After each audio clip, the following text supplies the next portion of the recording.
Hello, everybody, and welcome to the Monday edition of Moohead Radio. I'm your host, the big and furry bovine.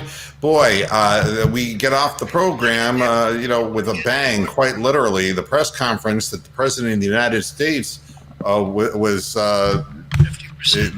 set up to inform the American public about what's going on has been disrupted by gunfire outside of the White House, according to multiple sources on Twitter. Nobody knows what's going on. And I have Tony the Calf. I've got Rick in the chat room. Far more important than sports, we have something like this going on. So I wanted to at least notify people, if you're living in a cave, which I basically am because of the pandemic, today's presidential press conference has been disrupted by what appears to be gunfire outside of the grounds of the White House. We're not saying that somebody took a shot at the president. We're not trying to create a panic here, but obviously there was something that was explosive, whether it was firecrackers, whether it was gunfire. Anytime that happens within the hearing shot of anything presidential, they will immediately lock down everything, as they should do. God almighty, what the hell next is going to happen in this country? CNBC breaking: President Trump resumes White House briefing, says there was shooting earlier that caused Secret Service to move him to the Oval Office for a brief period to make sure everything was secure.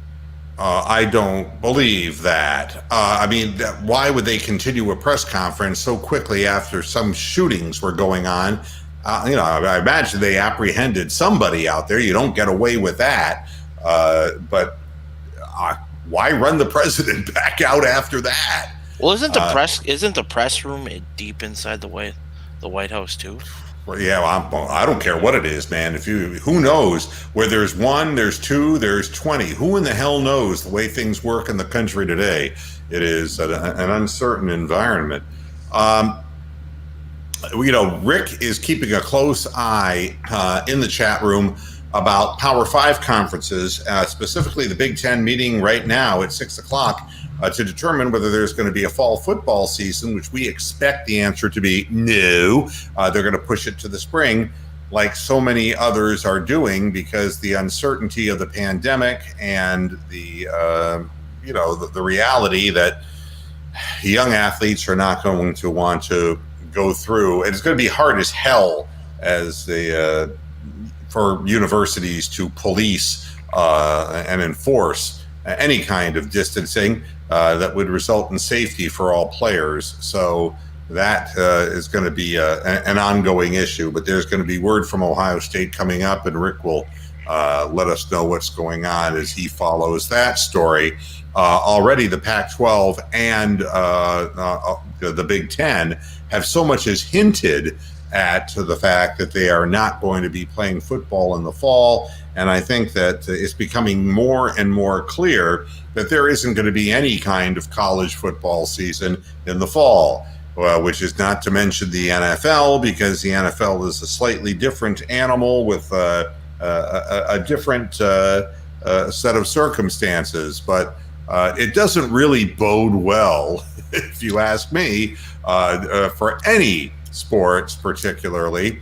And I think that the Cleveland Indians were reminded of that. We'll talk about their 5-4 squeaker win, but to find out that Plesac, their starting pitcher from the day before, decided he was just going to go out and party with some friends in Chicago. Total irresponsibility, absolute irresponsibility. And this is the thing that is impossible to enforce. And it's why professional sports, and this is the times that we live in, the greater good is never seen, and instead we get the selfish me, and we have Plesac going out for a night on the town, and now they had to ship him home in a car, and he's going to have several negative tests over the course of God knows what quarantine period. Now, they did say, as the fifth starter, he would probably not come up due to schedule, because today's a day off. He probably wouldn't come up under schedule, but it's no excuse for this kind of thing. And hi, D-Bag, how you doing? It's irresponsible behavior. And this is a guy, Plesac, who was talking about how important social distancing was just a mere month ago. People don't get it. And as long as they don't get it, other people are going to get it. And that's part of the whole problem. I mean, yeah. This is where I lay blame on the MLB, though, because sports need to be in a bubble right now. If you know, the big fear is coronavirus. You look at NBA. I don't know the number of tests, but they haven't had a positive test. They're in a bubble. The NHL is in a bubble in Edmonton, Right. and Toronto. They just announced they've administered 18,154 tests, not a single positive test. If you're gonna run these sports, run them in a fucking bubble. Well, I agree with you. I don't like the way Major League Baseball's gone about it either. Yeah. But that's irresponsible on the part of a player. I mean, when you know damn well what you're supposed to do and you do the opposite just because, well, you know, I got my win. I'm done pitching for the week. I'm going to go out with the boys and my friends here in Chicago. I mean, it fucking blows because it shows no respect for your teammates. It shows no respect for your organization. The Indians are 10-7. They are close, and if you look now after 17 games, they are right there in the playoff picture for a wild card spot. And you know, and it's obvious that they live and die by their starting pitching, and this is just not the kind of thing that you can afford to do. I mean, it's thoughtless. Shane Bieber came out and just said that, you know, this was, you know, really a rotten thing for him to have done. The Indians have great starting pitching momentum, and, you know, this disrupts. And that's not a good thing. And Plesac's been pitching wonderful baseball. It's not that I have a problem with him in any regard about the way he plays the game. But, you know, it's all, well, you know. And it's like what I was talking to you about in the pre-show. They just had a massive massive looting and rioting going on in the shopping district of Chicago, where the bulk of the good restaurants are. Mm-hmm. They could have been caught up in that bullshit. Are you talking about Rush Street? Is this downtown Chicago? Yeah. There was major riots last night. Yeah. Well, I mean, if it was happening where a lot of the action is restaurant and restaurant-wise, that's like there were 70. There were 73 injuries, including 13 cops. That's got to be right by the water tower. I've spent a lot of time in Chicago and spent many a wayward night on Rush Street, and that whole area is, you know, it starts with Michigan Avenue. Somebody during that, somebody emptied an entire magazine into a filled Gucci store. Yeah, I mean, that's where we're talking about, probably Michigan Ave. They could have been caught up in that bullshit while they were out screwing around. Yeah, well, I mean, it's again, Rox, turn down your microphone because your thumping typing is there's a huge amount of background. Yeah, good. Oh, you muted it. Can't you control volume? Oh, it's either too high or too low. No, it isn't. Lower right of your screen, the little little speaker sign. You just I thought you was producing music in the background or something, like playing a bongo drum or something. Yeah. So yeah, you can control your. At any rate, I'm not going to worry too much about it. The drum. Yeah, Rick is saying that the Cardinals game with the Tigers postponed. Yeah, the Cards are nowhere. I don't think the Cards have played more than 5 games this year. This is insane. Against the Twins and the 2 in their opener, and then that's it. Yeah, I mean, you're talking is that's nutty, and but you know, it's not safe right now to be out and about anyway. I mean, the funny thing about the virus is, you know, people complaining about, well, you know, I'm stuck here at home. You know, I'm not sure you want to be out there. If you're living in a metropolitan area, there is obviously a tremendous amount of backlash going on in these areas. And, you know, I wanted to share one story, and I don't want to politicize this. All right. I'm not going to take a political side on this because there is no political side. It's both sides. and it's the entire corruption of the American system. I want to read these things to you because this is factual stuff. This is not fake news. This is not stuff that, and an article that this is coming from has tried to put a political spin on it, and I don't want that because, who's the president of the United States has never changed this situation. In late June, a San Francisco company called Vaxart announced that the Trump administration had selected it to develop a coronavirus vaccine. The value of stock options distributed to company insiders just weeks before that announcement increased sixfold. Stock options held by Vaxart's CEO went from $4.3 million in worth to more than $28 million. All right. Here's number two.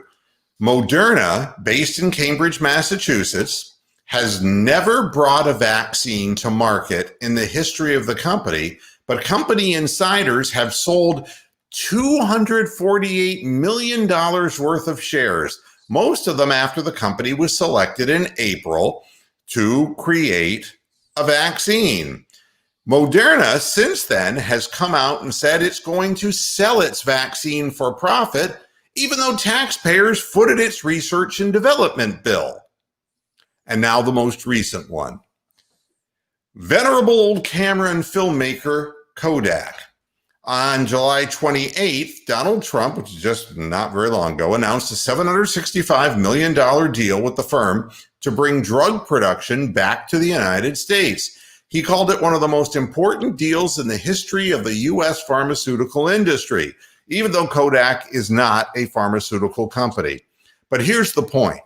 Before the announcement, Kodak had handed its board of directors 240,000 stock options, and just the day before the announcement and the signature on that legislation, the day before, they had given its CEO 1.75 million stock options. After the president's announcement, Kodak shares shot up more than 2,757%. Suddenly, the board stock options were worth about $4 million and the CEO's about $50 million. Now, you wonder why it's so important that politicians get reelected and how they can afford all of this campaign money. They're just rolling in money. Folks, they all have two, three, four homes. They know who the winners are going to be. They're handed a lottery ticket with all the winners on it. Yeah, it's. Oh, I also have a quick update. Reports of shots fired at the White House. Secret Service whisked president from briefing room as he started press conference.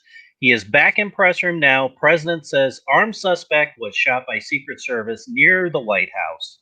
Suspect taken to hospital. And that's from a local Carrie Lake, who's Fox 10 anchor here in town.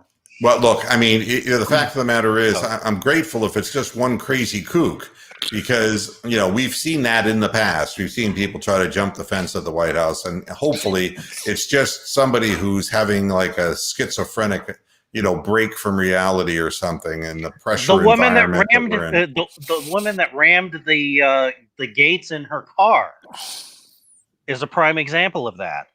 Yeah, I mean, back when Obama was president. Yeah. And so my point is this. Everything brings opportunity. Unfortunately, the coronavirus is bringing opportunities for big pharma. There are 61 pharmaceutical companies that have put out potential medications to help and assist in lessening the symptoms or the duration of coronavirus. None of it really scientifically proven at this point. And so there are a lot of pharmaceutical companies who are taking advantage of this situation. The sad part of it is that our tax dollars are going to support these people.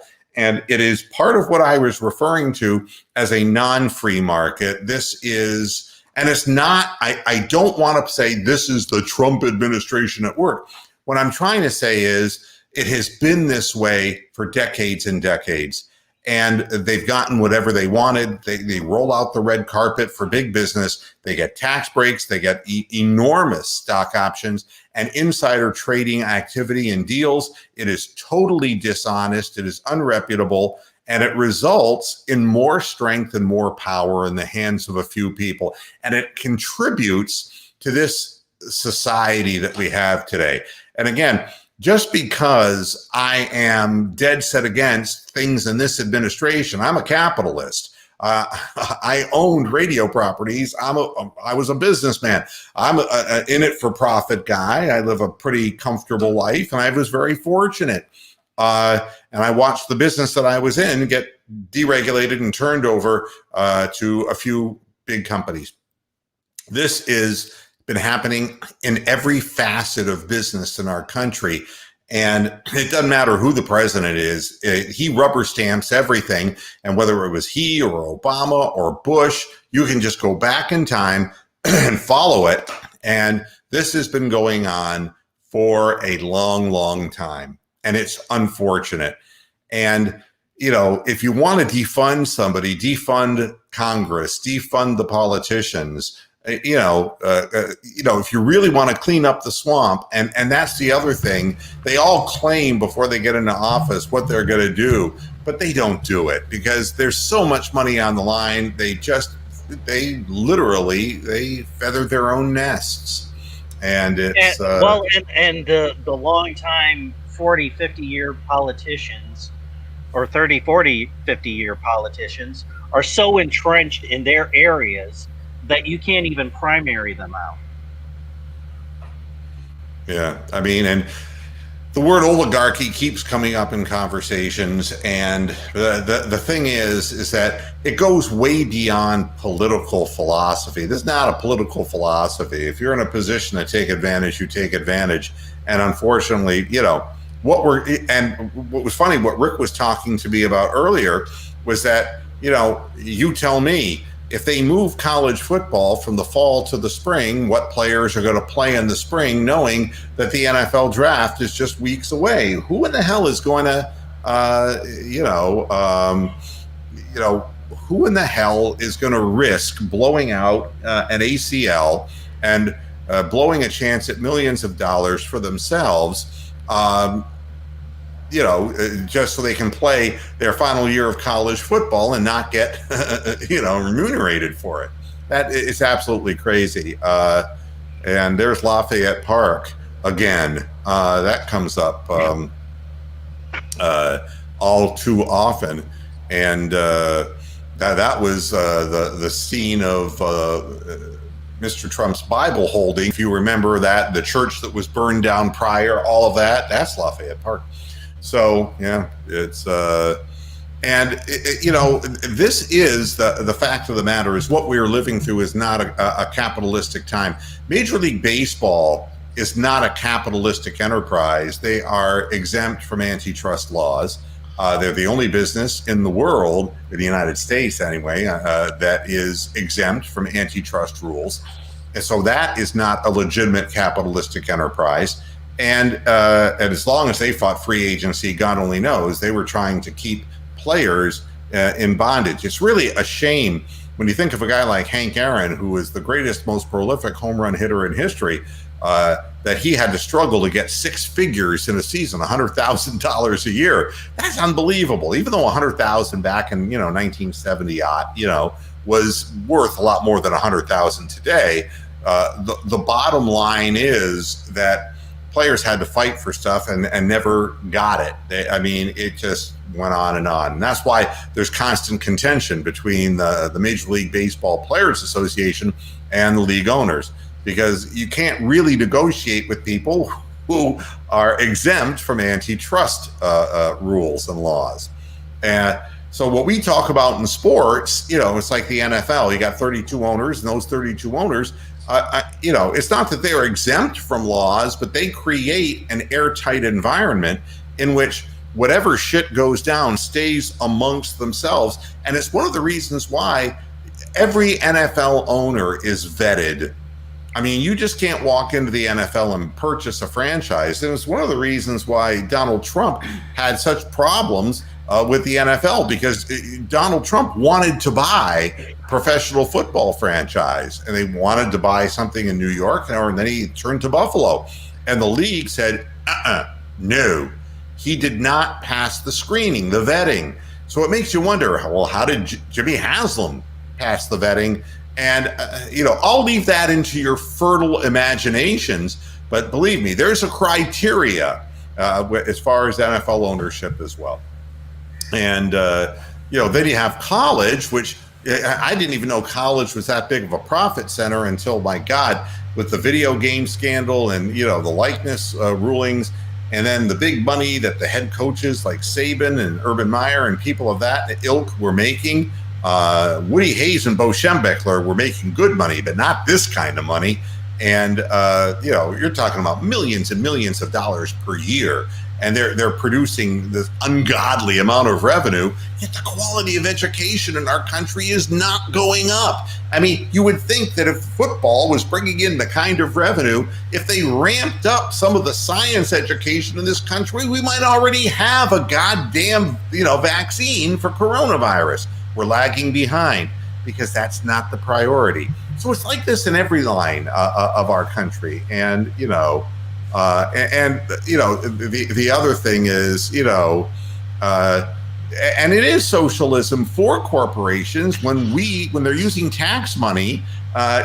We don't like it when our tax money goes into programs that are like food stamp programs or things for the poor. It's like, I don't want to fund those people. Like the Obamacare. Remember when Obamacare hit the open market? It was like, oh man, people were going ballistic. I have to pay more on mine so that they can pay less. That is what happens. Because what happened with Obamacare, they knocked 50 million people off of their policies to put 20 million on. Yeah, I mean, look. There's a better way of going about doing it. There's no question. I think Americans need health coverage, and I think it's going to become more of a problem because the earning capacity of the average American is going down. It's not going up, and it's becoming less and less affordable to have good health care. But the point of all of it is not to get into the merits of Obamacare versus the clumsiness of it and what was passed versus what was presented. By the time it gets through Congress, it's bastardized. And the one thing you can know is that the congressional people and the corporations have made their millions. And what's left to us is usually a steaming pile of shit. That's what's left to people. And I'm not a socialist. Just come right out and say it. I don't want a socialistic thing. I mean, I'm an entrepreneurial guy. I think that by your own wit and your own intelligence that you should be able to, if you can build a better mousetrap, you should succeed. There ain't no way to build a better mousetrap today. I mean, when a guy like, I was looking at just the sheer numbers of the wealth of the people in these big companies. I mean, 50 million Americans were filing for unemployment insurance. During that time, billionaires became $637 billion richer. Zuckerberg over at Facebook, his wealth has ballooned by 59%. Bezos of Amazon, 39%. Walmart's Walton family, good night, John Boy, has added $25 billion. All right? I mean, this is the real world that we're living in. And, and the thing that amazes me in the sports talk venue is how many people get upset with me when I support a players initiative to get what they can. And sports fans will take the owner's side, and it's like I'm face palming. I'm saying they're going to get theirs no matter what. The players have such a short career. I mean, in a heartbeat, man, in a heartbeat, their careers could be over. They got to get while the getting's good. And the risk of playing the game shortens their lives. And they're negotiating, and the owners are really holding all the cards because of all the merchandising and all the tax relief they're getting for their stadiums. It's crazy. That's socialistic. When you go to a city like Art Modell went to Baltimore, sorry, I'm not trying to start anything with my buddy D-Bag, but when he took his offer to the city of Baltimore and said, I will leave Cleveland if you give me a better deal. And they just literally exempted his taxes. Fucking Art moved there in a heartbeat because he's a whore. He was a prostitute. We should all visit his grave and just urinate on his grave. He's a fucking pig. If he couldn't make money in Cleveland with the Cleveland Browns, give me a fucking break. I mean, he put 80,000 fans into the old Muni Stadium. If you can't make a living off that and all of the merchandising, the TV right money, if you can't make money that way, then you got a fucking drug problem or something. I mean, but again, that socialism, when you accept tax dollars and tax-based revenue from a city to walk in and get a stadium built for you for nothing, that is socialism. All right?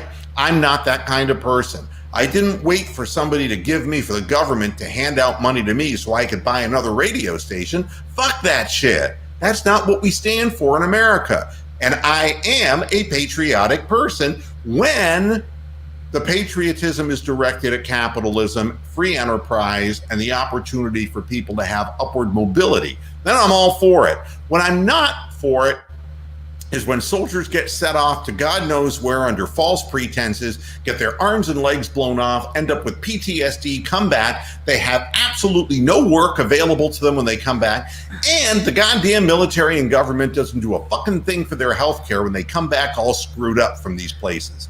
That is where I lose my patriotism, because I'm not proud of my country when they behave that way.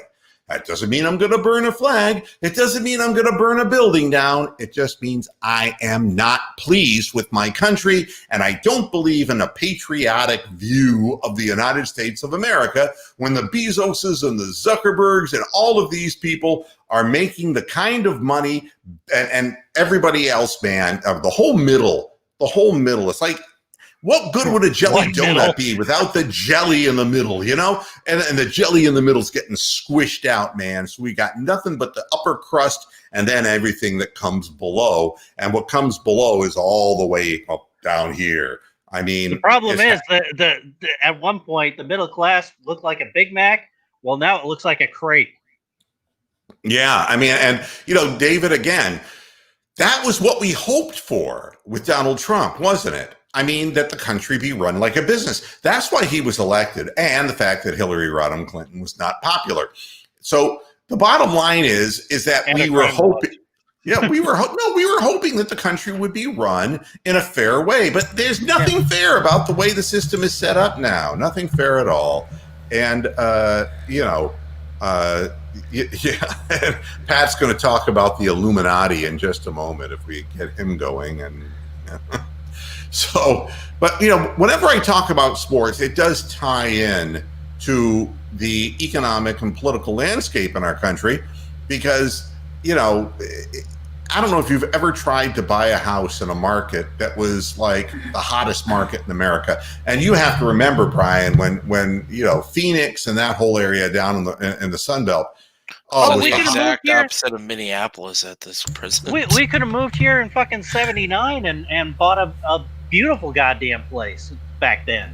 When we moved here 6 years later, because of the depression that was going on in northern Illinois, we lost $16,000 on our house. Yeah. I mean, and there are areas, Golden Triangle in North Carolina was another one, areas in the country that just became, Asheville, North Carolina, which was just north of where I was in South Carolina, became a real hot market, and then houses selling for $2.5 million in Asheville. And the market gets driven by this desire to be in a certain part of the country. And if you've ever tried to buy a house in an environment like that, what they do is they take bids. It's blind bids on the house. And it's like, you go ahead and submit your bid of your offer. Somebody's going to outbid you who's got more marbles than you do, and you don't have a house. All right? That's the way it works. It's a stacked deck.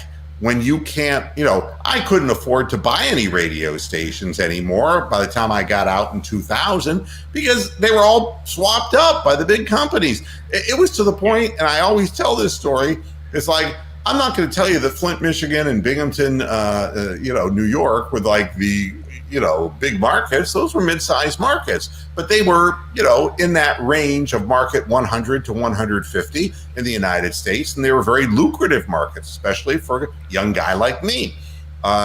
But my God, by the time 2000 rolled around, the only way I was going to be able to get back in the business was to go into places like Wichita Falls, Texas, where they'd have strung me up on my big Hebrew nose. That's what would have happened to me in Wichita Falls, Texas.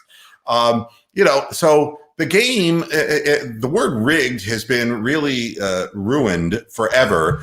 But the fact of the matter is the deck is stacked, and you've got to be a big player to invest in the stock market now. Bigger player than me, anyway. You got to be a big player to be involved in business, and you got to hope, if you're in the tech industry, that somebody who's very wealthy will buy out your brilliant app and then kill it so that their shitty app will move on. Somebody has to explain to me, why did IBM buy Weather.com and Weather Underground? How can they both be owned by IBM? Weather Underground. I mean, it's two weather places, and they're basically using now what they call that Watson, which is the artificial intelligence.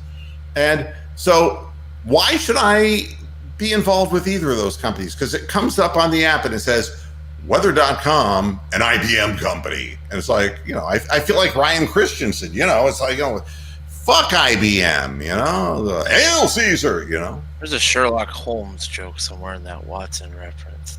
Yeah, I presume. It's all elementary, I'll tell you. Yeah. I don't know. It's disheartening, right? And the way, this falls out now, Michigan's Jim Harbaugh is advocating for fall football, and he's mentally unstable. Jim Harbaugh is a sick cocksucker. And it's not just because I don't, Ohio and Michigan, I could give a shit. I lived in Michigan for 10 years. And so I watched Michigan and Michigan State play. And it's not that I have a hatred for the state of Michigan. Matter of fact, I have a soft spot in my heart for Michigan. But Harbaugh is a schmuck. He's advocating for fall football. Now, why is he doing that? All right. Well, he claims that, his program has created 0 positive tests out of the last 353 administered tests among the coaches and the staff over 8 weeks of testing. Therefore, they should be able to play. But of course, Jim doesn't realize that people coming and playing against him aren't 0 for 353 as far as positivity is concerned, and he's taken too many dings to the head. Then we end up with the politicizing.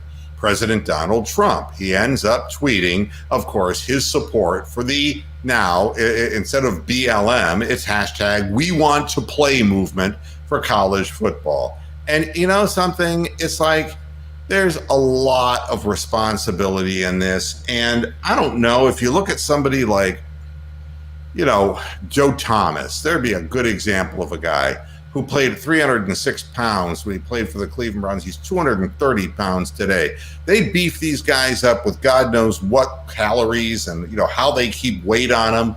Well, every one of these players are morbidly obese, really, on the front lines of the NFL. If you look at them, if you look at their body fat concentrations and you look at their weights and their heights, they're bulked up and they are obese. They are at risk for coronavirus, and a lot of it has to do with, eating habits and just trying to keep weight on them. It's a bad idea. Elementary scientific knowledge would tell you everything we've learned about the virus, who's at risk, and NFL players will be right there because they've had the shit kicked out of them, and, veterans, and, they're going to be susceptible because of, what kills them eventually, which is either brain damage or heart trouble, which is a huge thing when you start looking at football players, the arterial blockage in later years, because they get used to consuming upwards of 6,000 to 7,000 calories a day to keep weight on their frames during NFL season and working out huge. And when they get done playing the game, they can't keep up with the exercise regimen, but they keep eating and they end up with arterial blockage. They end up with heart trouble. These people are walking risks, and it's serious. It's a serious situation. And, you know, I don't like sitting here and screaming and yelling about these kinds of things, but, you know, it's, to me, it's a scary thing. It's a scary thing. It's being politicized, and it shouldn't be politicized. I think the NFL is going to have enough problems of its own, and college football, I would, you know, and I'm really nervous with the schools opening for kids.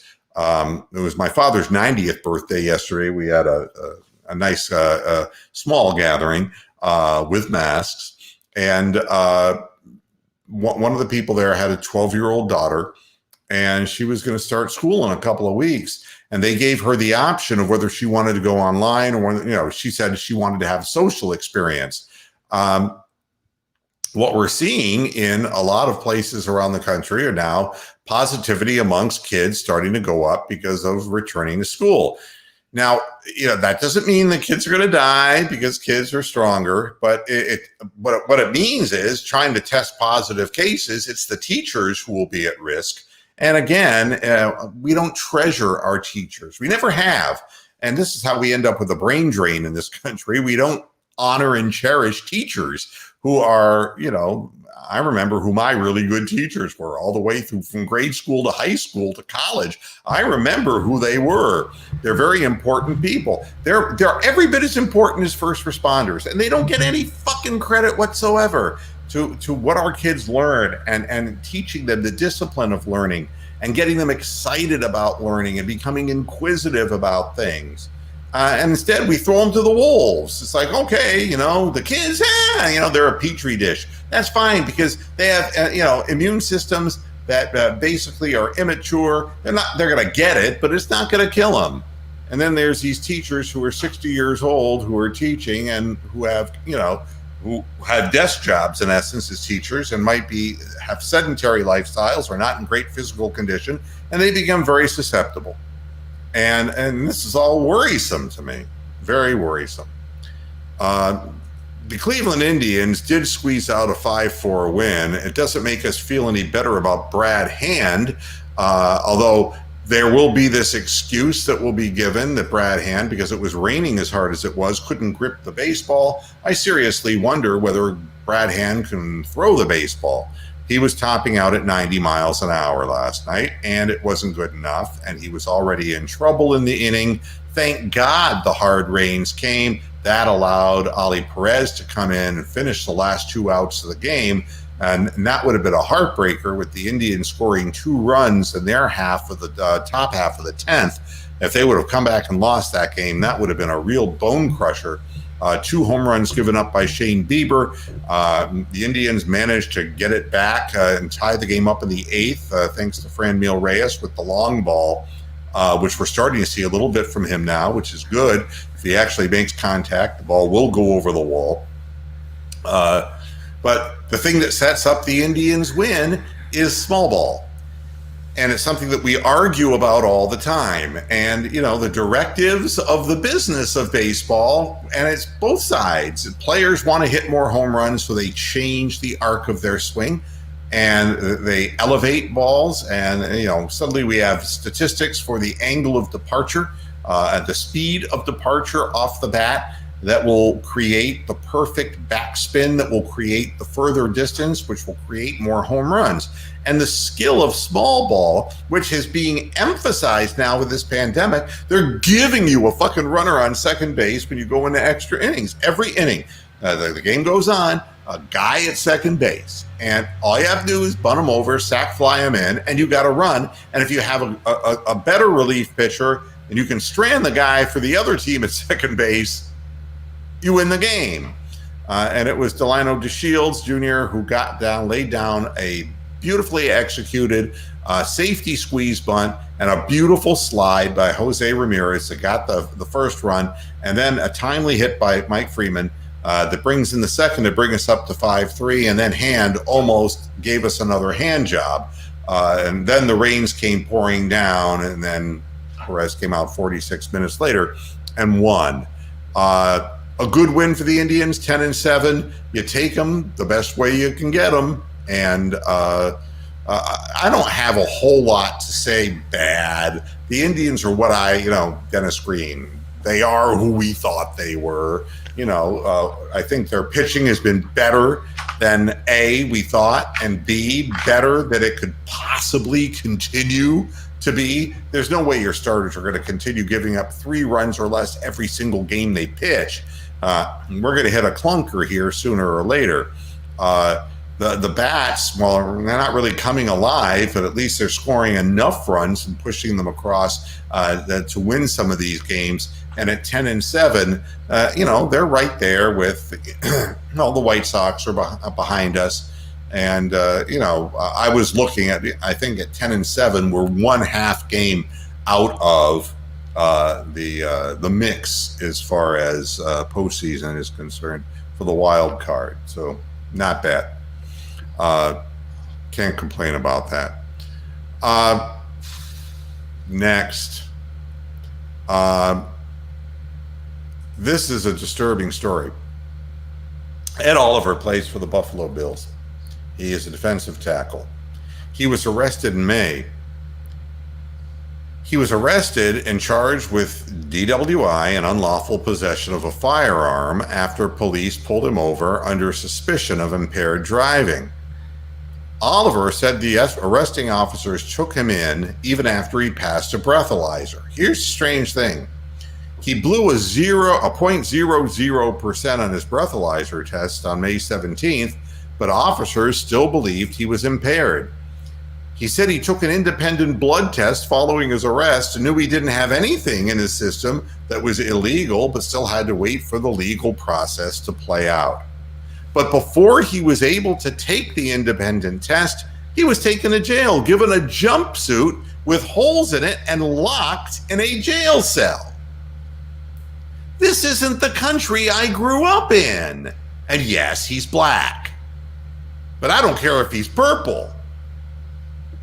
I had something like that happen to me when I was young and working in Canton, Ohio. My father made political enemies. I parked my car in an area where, right in front of a goddamn parking meter next to Art's Jewelers in downtown Canton when I was making sales calls as a young salesman for Good Rock 107 FM radio in Canton, Ohio. Parked my car there, kind of lost touch, didn't put enough change in, and the thing expired. I came back to my car. They didn't tow my car. Hell no. They were waiting for me because they made and ran my car, knew who I was. I figured, shit, I'm going to have to get my car out of impoundment and pay somebody. They whisked me off to the goddamn jail. They put me in a fucking jail cell and they fingerprinted me to humiliate me. That's the kind of shit that goes down. That's the kind of crappy stuff that can go down within police departments. Defund them? Fuck no. But get rid of these ass clowns and the politicians who they do the bidding of politicians for. This is crap. The guy didn't do anything. So, it turns out that, they had to let him go because he didn't do anything. You should never be locked in a jail cell and put on a jumpsuit and be treated that way. That's just incorrect. If there's no evidence, don't want to hear that shit. Guy allows himself to take an independent blood test. Not good enough. Not good enough. These are inequities in our system. Then we have the other side of the coin where the Redskins, God almighty, can you believe the Redskins? Darius Geis, who was the running back that they selected. The Washington football team to you, not the Redskins. I don't give a shit. It's the Washington Redskins to me. I'm not going to sit there and call them the Washington football team. I mean, that's stupid. Let's cheer it for the Washington Sphincters. Yeah. Well, I mean, things have been bad for that organization for some time. They can't seem to draft the right people. The comical part of this story, if you want to find something comical about a domestic abuse story, Darius Geis created a problem by committing, domestic violence. And when he was in college, he was a highly recruited player. And in the NFL, I want to say that he went, did he go second round, I believe, to the Redskins? And he was looked upon as somebody who could help the Washington running game, because the Washington running game, I mean, how long can Adrian Peterson play for? They got some issues. But, Ron Rivera takes the head coaching job, all right? This guy takes a job in a place where the minority owners have sold out. Women are complaining that they've been harassed perpetually by people within the organization. And now the second round pick in the 2018 draft is arrested for this kind of domestic abuse. And Ron Rivera had an opportunity to draft Darius Geis and turned him down when he was in North Carolina because there were questions about his character. The guy had problems. By the way, this is Darius Geis is the player that said that there was an NFL coach who asked him if his mother was a prostitute, and that turned out to be a fake story. Same guy. Oh boy, I'd forgotten about that. Thanks, Brian. That's a good connector piece.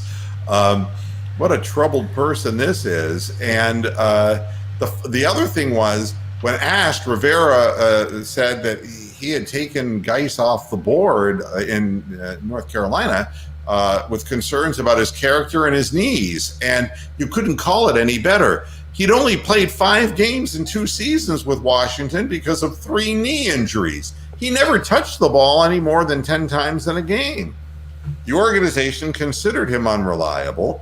That's why they ended up with Peyton Barber, Antonio Gibson in the 3rd round. They also have Adrian Peterson, who is Methuselah. And, so Darius Geis had to sit out a season for fucking whipping his kid with a switch. Yeah, there you go. Yep. In his privates, right. Really wonderful, isn't it? It will, Geis was released, and that, so now Rivera is without the guy they picked in 2018. So things go on, and things are going to continue bad in Washington until they get rid of the owner. I mean, the owner is a schmuck, and we've seen this in Cleveland too many damn times. And, and it's funny because Rivera said the decision to release Geis was tough but necessary. I don't see how tough it is. I don't think it was very tough to let Josh Gordon go. I don't think it's very tough to let any of these people go, to be very honest with you. They've given up their right to earn the kind of money that they can earn in the NFL. And this is, again, if you want to be an employee, you are an employee. Let's be very honest about this. If you want to work for the owners of the NFL, you're an employee. And one of the things that I learned in business is I was a lousy employee. I did not like to follow the instructions that were given to me by people who were losing. My job was to win. So I found my way into business on my own. NFL players, you want to join a franchise, you're not going to change Daniel Snyder. You're not going to change the way he thinks. Not going to happen. So you got to follow the rules. And if you don't follow the rules, especially legal rules as far as violence against people, then you're not going to have a job. And I'll guarantee you that Darius Geis is going to end up in far more trouble, roaming around without a job. It just goes on and on and on. The Browns, by the way, have signed Jovan Fair, Akron native, graduated Firestone High School, went to Temple University. He is a guard, an offensive guard. And we were talking about that in our last show. He started 42 out of 45 games at Temple.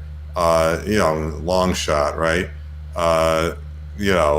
And we also signed Michael Dunn, a first-year guard out of Maryland. They're going to do what they can to try to fill the gap, It's... there was another former player that got arrested for armed robbery. I believe he was a Carolina Panther. Uh huh. So yeah, the NFL has not been in positive light for about a week now. That happened on, I think, Saturday. I think that was when he got arrested. All right. Rox, here's your pop culture question for the day. Okay. The three actresses who were the original TV Charlie's Angels go. No help for her. Farrah Fawcett, Jacqueline Smith, and drawing a blank on the third one. Anybody in the chat room? Wasn't it Cheryl Ladd? No, Cheryl Ladd no. replaced somebody. Yeah, that's right. Yeah. No clue. Wow, nobody. Kate Jackson? Kate Jackson. Very good. Very good. Yeah, Kate Jackson. You know, it's funny how but how old is Jacqueline Smith, Rox? I'm going to go with 66 years old. 75. Yeah. Fire, wow. Because she was actually, she was in her 30s when she did that show. Yeah, she gives really good gums right now. She's yeah, I thought that's amazing. You know how I was going through a video earlier today of the first 6 months of 2020 and celebrities who had passed away. It is really staggering, and there are people I didn't even realize who had passed away. Tom Lehrer, the guy from the Lehrer McNeil Report, who was the PBS news standard, the guy who anchored presidential debates for decades, passed away. I didn't know that. Robert Conrad, the guy who was, from James Wild West. James West, that's right. Yeah, he passed away. He was 84. And you see that, you see that and you go, wow, there's a whole list of them, and it's not COVID related. A lot of them were just heart attacks, people in their 80s who just passed away. Yeah. So, yeah, it's... somebody just died at the age of 85. I think a lot of people do. I was teasing my mom. See, Mom, you outlived another one. Nice. So Jacqueline Smith is still alive and well, right? Oh, yeah. She's not decomposing. No, she's quite all right. But again, it's a where you were kind of deal. And if you were watching Charlie's Angels, and for me, I was like, 30 years old or whatever. I mean, I didn't realize, she was seriously milfing at the time she was on the show. And now, she's, Because she had been I want to say she was the one that was also a model in the 60s. I don't know what she did before Charlie's Angels. Well, is she still hot at 75? Probably. I don't know. She's got elf genes. She really doesn't change a whole lot. Yeah. She's like Marianne from fucking Gilligan's Island. Yeah, Marianne is still hot. Here's another thing. Names that we know. Wilford Brimley just passed away very recently. Oh, that's who it was at the age of 85. Yep. Yeah, but I didn't know that Alan Parker had passed away. Now, he's a director. If you watched Midnight Express, you saw one of his films. If you watched Fame, you watched one of his films. If you watched Shoot the Moon, if you watched Pink Floyd The Wall, if the Mississippi Burning, Evita, these were all Alan Parker films, and he's gone. I'm just looking at names that you hear about Regis Philbin, you hear about that kind of thing. So everybody kind of knew about that, but it's a lot of the names. Kelly Preston, John Travolta's wife, passed away. Charlie Daniels, The Devil Finally Got Him. Hugh Downs, the original today, he 2020 guy, today's show, and the 2020 guy. And what was he before that? He was the host of the game show Concentration. Oh, okay. Where many years ago. Carl Reiner, who was 98 years of age, an amazing story. Rob Reiner's father. You know, if you remember the one hit "Into the Night," Where did sing it it. go wrong? Yeah, sing it, Rocks. "Into the Night." Drawing a blank on that one. If I could fly, I'd take you up and take you into the night. Remember? And show you the love. Yeah. Benny Mardones, dead at 73, one-hit wonder. Right? If you saw the movie The Lost Boys, all right, that's Joel Schumacher. He's dead at 80. Yeah. The actor Ian Holm, if you remember Alien, right? Ian Holm was fucking Bilbo Baggins in The Lord of the Rings. That's exactly right. He passed away at the age of 88. I mean, you know, you never hear about a lot of these people. Did you know, Rox, that Bonnie Pointer died? Mm-hmm. I didn't know that. Yeah, One of the Pointer part of the Sisters? Pointer Sisters. Yeah. She was 69. If you watched wrestling in the 80s, we had a death today. James Harris, known as Kamala, the Ugandan giant. Oh, the guy who slapped his belly. Yep, he passed away I today. remember that one. Kamala, Yep. he was an African-American wrestler with a big old belly, and he would slap his belly when he was attacking his opponent. It was like the token, African tribal warrior. And what did he die of? Cause of death was not announced. I know he had, like a couple years ago, he had diabetes and they had to amputate his legs below the knee. Shit. So, yeah. And, Fred Willard passed away. And, Fred Willard was a guy who was a funny guy. He appeared in all of the Christopher Guest's mockumentaries. You might have seen Best in Show. You might have seen A Mighty Wind. You might have seen, there's a whole series of them. Waiting for Guffman.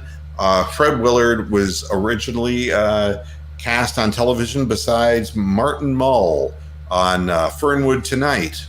Fred Willard had been around 50 plus years. He passed away. Jerry Stiller, we know that he passed away with some Seinfeld. And Rox told me the other day that Betty Wright, who sang the song Cleanup Woman, passed away. Of course, Little Richard, people would know that he passed away. But Brian Howe, the British rocker,